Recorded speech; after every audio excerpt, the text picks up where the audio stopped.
काही लोक इतके अतिउत्साही असतात की मित्रांनी बोलवलं की बोलवलं हे कधीच नाही म्हणत नाही. प्रत्येक प्लॅन मध्ये हो हो हो हो आलोच. मित्रप्रेम म्हणतात त्याला. काही लोकांना कसं कळणार?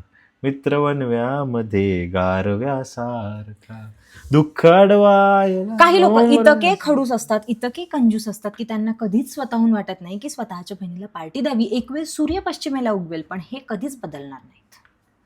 एक तर तू आहे मोठी, सगळे तुला समजतं लहान, तर पैसे खर्च करून देऊन तुला मोठेपणाचं थोडंसं देतोय मोठेपणा.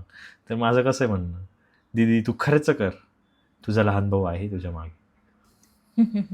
काही लोक इतके छोट्या मनाचे असतात ना की त्यांच्याकडून साधी एक वस्तू सुद्धा शेअर केली जात नाही. काय मागितलं हो फक्त मी? एक हुडी. एवढीच हुडहुडी भरत असेल तर स्वतःकडचे 2 स्वेटर, 3 जॅकेट, 4 शाली ते वापरावे गप.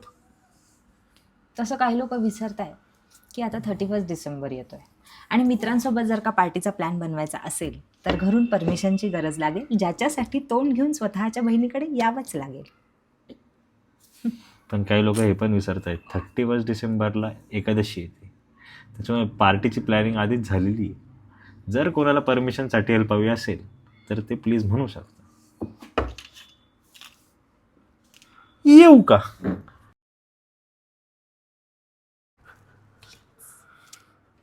श्रेया, अरे यार मजाक होतं.